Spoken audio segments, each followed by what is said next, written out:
Hello everyone, I am Omar Mukhtar Ikusain from Group 4. Our report is about promotion strategies. Promotion strategy is a plan to create or increase demand for a product. It outlines the tactics you'll use to raise awareness about your product and get people interested in buying it. Promotion is a very important decision to make in communicating with the consumer. Ang promotion strategies ay isang plano upang lumikha o magpataas ng demand para sa isang produkto. Ito ay ang mga tactics na gagamitin upang mapataas ang kaalaman tungkol sa iyong produkto at makuha ang interes ng mga tao na bilhin ito. Mahalaga ang pagdesisyon tungkol sa promotion sa komunikasyon sa mga consumer. Sa madaling salita, ito ay isang plano kung paano ipaabot at papalaguin ang interes ng mga tao sa isang produkto upang dumami ang mamimili nito o magbili. Communication.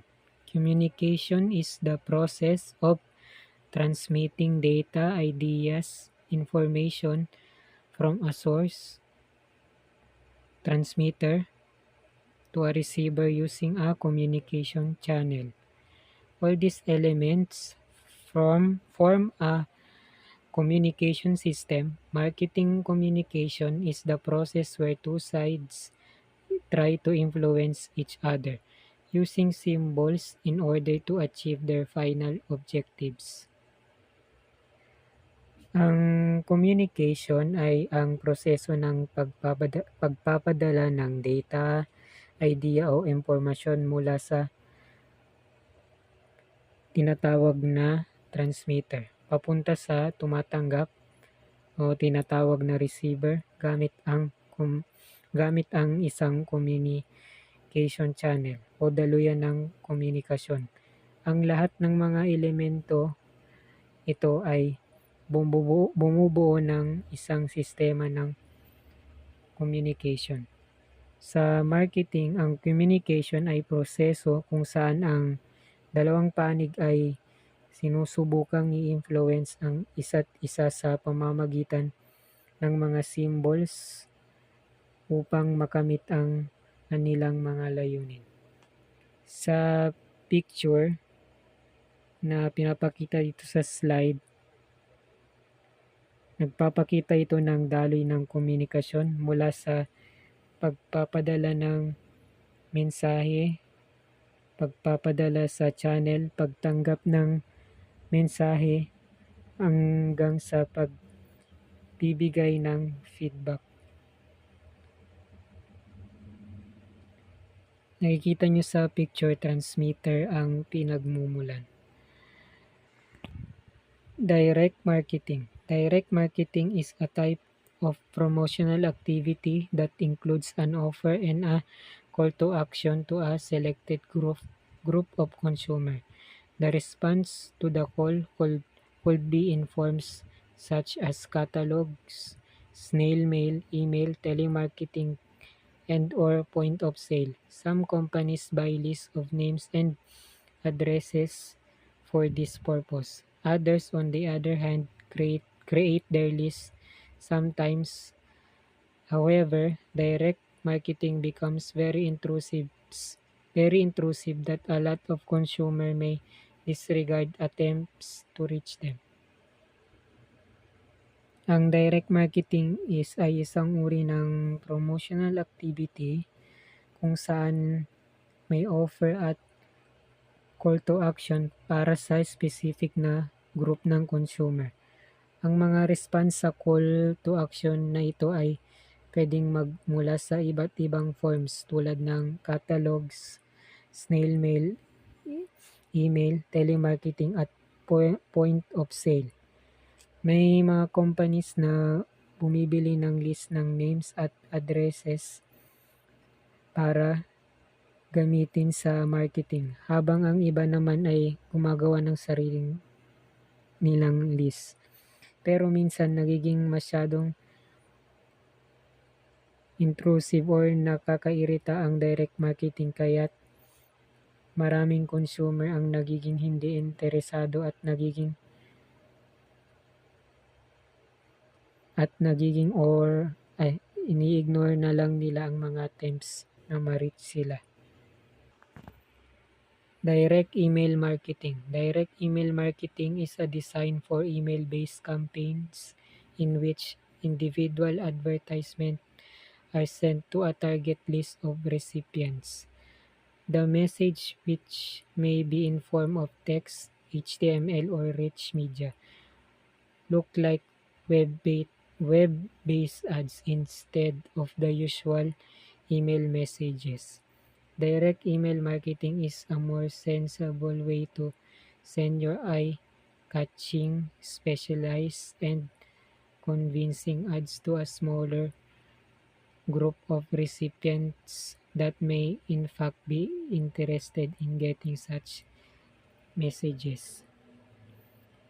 Ang direct email marketing ay isang design para sa mga email-based na campaign, kung saan ang mga individual na advertisements ay ipinapadala sa isang listahan ng mga recipient o target. Ang mga mensahe na ito ay pwedeng nasa anyo ng text, HTML, o rich media.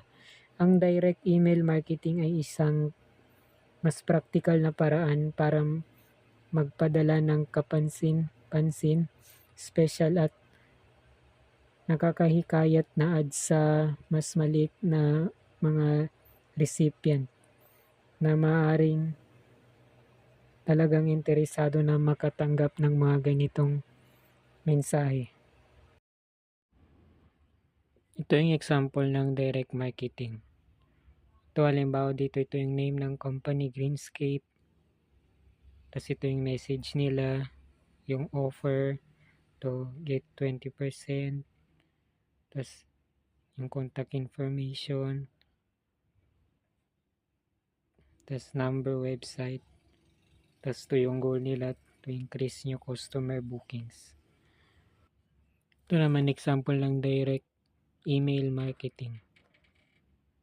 Ito yung brand na nag-send, Urban Chic. Ito yung email content nila, 50% off. Tapos ito yung goal nila, drive immediate purchases. Ito pa yung mga ibang example.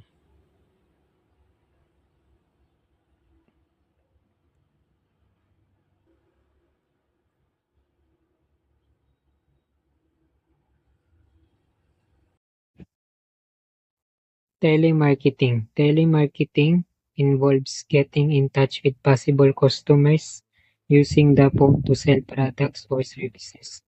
It is able to produce new customer prospect in big volumes. It is also a helpful instrument for following up on direct marketing campaigns. Ang telemarketing ay ang proses ng pagkikipag-ugnayan sa mga possible customer gamit ang cellphone, telepono upang magbenta ng mga product o services. Sa paraang ito, maaaring makakuha ng maraming bagong client o prospect. Isa rin itong effective na paraan para makapag-follow up sa mga direct marketing campaigns na nagawa na. Halimbawa na telemarketing is credit card offers. Halimbawa, tumawag sa yung video. Sabihin niya, "Hello ma'am sir, we noticed that you are a valued customer." Sabi sila na gusto po namin i-offer ang aming latest credit card na may 0 interest rate for the first 6 months. Tapos magtanong sila sa'yo kung interested ba kayong mag-apply sa ino-offer nila. Tapos meron pa internet service upgrade. Halimbawa, magtawag sa'yo ang PLDT kasi gusto lang nilang mag-inform na may bago silang plan na mas mabilis ang internet speed. Tanong sila kung gusto ba nila i-upgrade ang internet speed niyo. Public relation.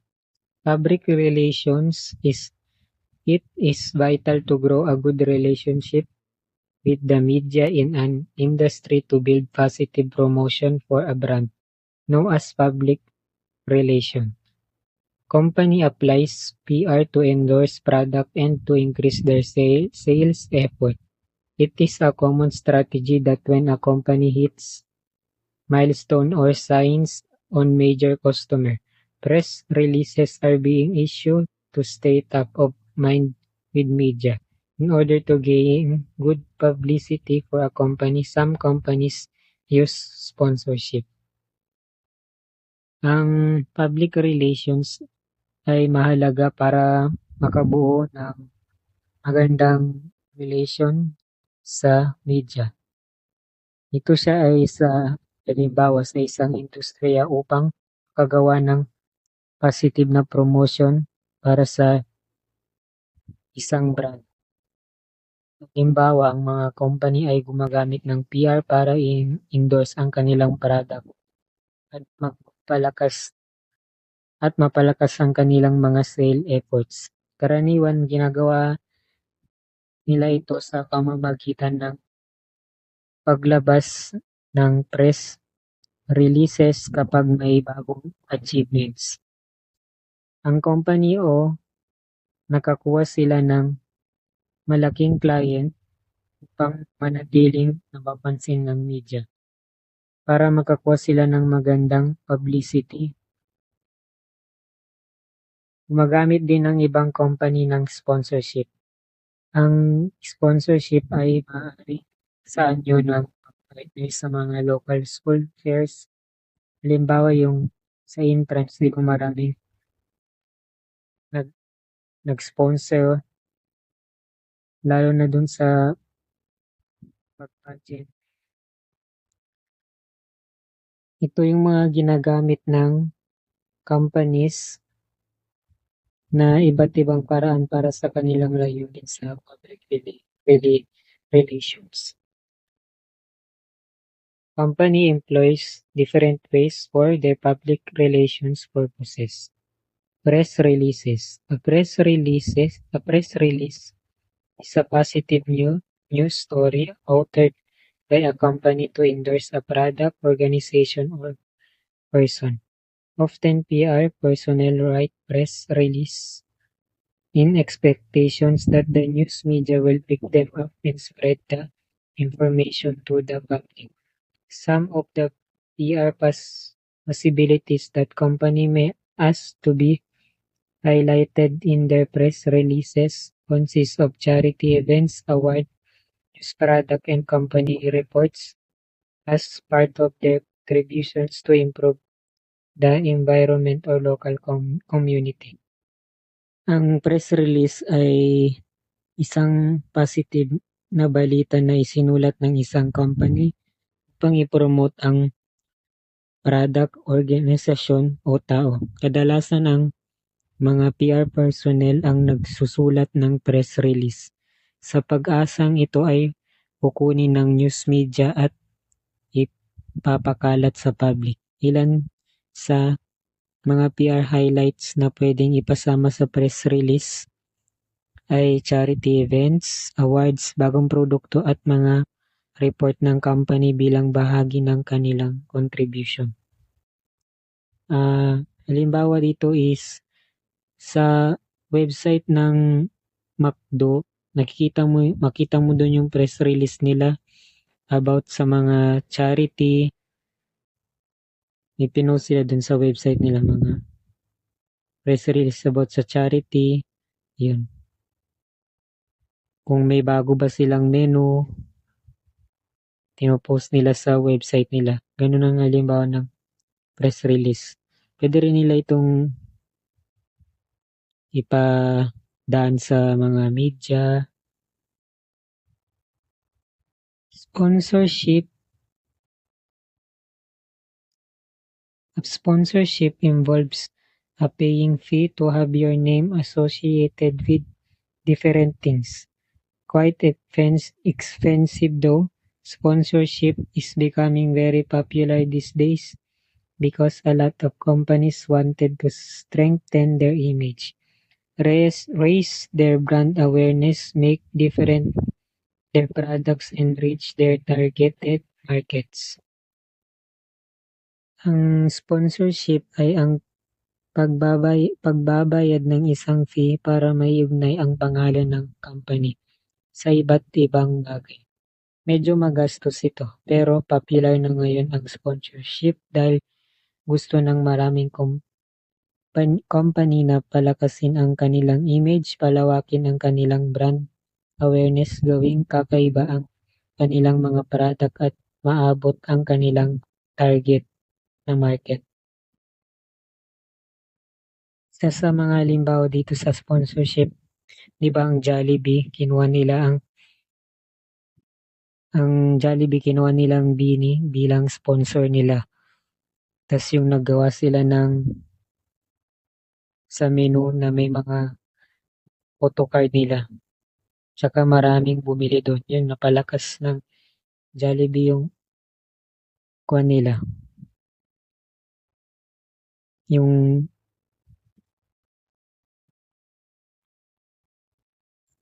napalakas ng Jollibee yung image nila sa mga fans ng Bini. Product placement.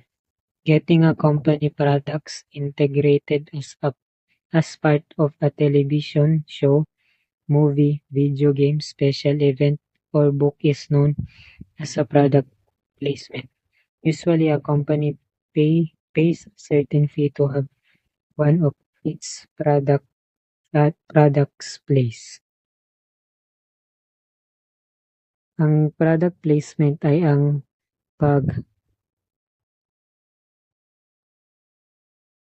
pag-integrate ng produkto ng isang company bilang bahagi ng isang TV show, pelikula, video game, special na event o libro. Karaniwan nagbabayad ang company ng fee para mailagay ang isa sa kanilang mga product sa mga ganitong uri na content. Halimbawa dito, di ba makita mo sa drama ni Coco Martin na Batang Quiapo, sponsor kasi siya ng Cobra. Meron doon isang scene na nag-inom siya ng Cobra. Meron pa sa mga K-drama yung Subway na fast foods. Parati mo yung makita sa mga K-drama. Press conferences. A press conference is a meeting prepared for the intention of formally distributing information to the media and responding to questions from reporters. By means of inviting the press to special events, a company has exceptional chance to present a news story in its most favorable side.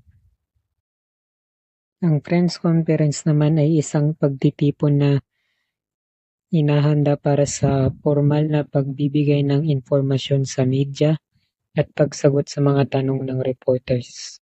Sa pag-invite ng press sa mga special na events, may magandang pagkakataon ng isang company na may pakita ang kanilang balita sa pinakamagandang posibleng paraan. Halimbawa ng press conference is, halimbawa yung isang business may ipakilala silang bagong CEO. Hindi kaya yung isang company rin may ilalunch sila na bagong product. Invite sila ng media para masagot yung mga gustong itanong sa kanila. Tapos di kaya kung may bagong partnership ang business. Halimbawa nag-partner ang Jollibee at McDo, patawag sila ng press conference para sa mga katanungan.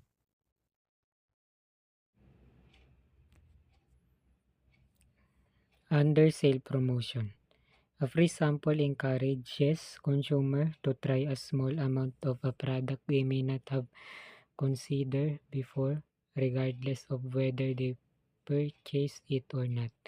This strategy pushes trial and creates awareness. Sampling is a very costly strategy, though it works best with food. It can also be effective at spa and salons with tester lotions and perfumes or aromatherapy products. Ang free sample ay nagbibigay ng libreng sample ng isang product para mahikayat ang mga consumer na subukan ito kahit hindi pa nila ito bibilin o pinag-iisipan pa lang nilang bilhin. Ang strategy na ito ay tumutulong para subukan ng mga tao ang product at nagiging paraan din para mas makilala ito. Medyo magastos ang sampling pero epektibo ito lalo na sa pagkain. Maaari rin itong gumana sa mga spa at salon sa pamamagitan ng mga tester ng lotion, pabango o aromatherapy products. Halimbawa sa isang grocery store may mga staff na nagbibigay ng libreng tikim ng bagong flavor ng juice. Sa ganitong paraan makikita kung ano ang magiging reaksyon ng mga customer at magugustuhan nila at may posibilidad na bilhin nila ang product. Free sample is under siya sa sale promotion o isang uri ng sale promotions. Also under in sale promotion, a customer loyalty program is a reward designed by a company to customers who frequently make up purchases. A loyalty program may give a customer free merchandise, rewards, coupons, or even advance release product. Loyalty programs include things such as frequent flyer programs, hotel programs, and shopping card for grocery store, drugstore, and restaurants. Customer loyalty program ay isang reward program na ginagawa ng company para sa mga customer na madalas bumili sa kanila. Halimbawa dito, sa isang grocery store may loyalty card ang mga customer. Kapag naipon ng points sa bawat pagbili, pwede nila i-redeem ito para sa mga discount sa mga susunod na pagbili nila o baka makakuha sila ng libreng product. Sa mga airlines naman may mga frequent flyer programs kung saan kapag madalas ka mag-travel gamit ang isang airline, pwede kang mag-ipon ng miles at magamit ito para sa libreng flight o upgrade sa business class. Iba pang halimbawa ay ang hotel loyalty programs na nagbibigay ng free room upgrades at ang restaurant loyalty cards kung saan makakakuha ka ng libreng meal o discount kapag naipon ng points sa mga dine-in. Also under in sale promotion, a premium or giveaway is another very trendy sales promotion for consumers. Premiums are prizes, gifts, or other free items that a consumer may receive when purchasing product. Toys, technology products such as earbuds and USB drives, tote bags, and drinkware such as mugs and water bottle are some examples of premium. Halimbawa dito sa premium or giveaway, halimbawa sa isang fast food chain, minsan nagbibigay sila ng libreng laruan kapag bumibili ang mga customer ng kids meal. Halimbawa ito sa Jollibee. O kaya may mga cellphone brands na nagbibigay ng libreng earbuds kapag pre-order mo ang bagong model ng cellphone nila. Contests or sweepstakes also attracts a lot of consumer by offering them the chance to win a previous prize. In contests, no purchases are necessary but requires participants to compete some kind of challenge such as trivia question or demonstrate talent or skill. Itong contest of or sweepstakes, isa rin tong uri ng sale promotion. Halimbawa dito ay sa isang soda brand may contest kung saan pwede kang manalo ng trip to Boracay kapag sumali ka sa photo contest nila at nag-submit ng creative na kasama ng product nila. Sa sweepstakes naman, minsan may mga raffle na pwede kang manalo ng kotse o cash prize basta mag-submit ka lang ng entry form. Social media. Social media are not only well liked by people from all walks of life to keep in touch with friends, but also of companies to promote their brands. Particularly with Facebook, a lot of people follow companies and brands on social media, where LinkedIn, on the other hand, produce more job referrals.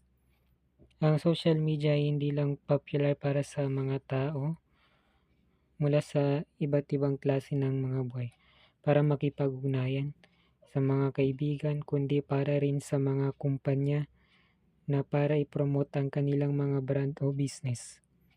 Sa Facebook, marami ang sumusubaybay sa mga company at mga brands. Sa kabilang banda, ang LinkedIn ay mas kilala sa pag-produce ng job referrals.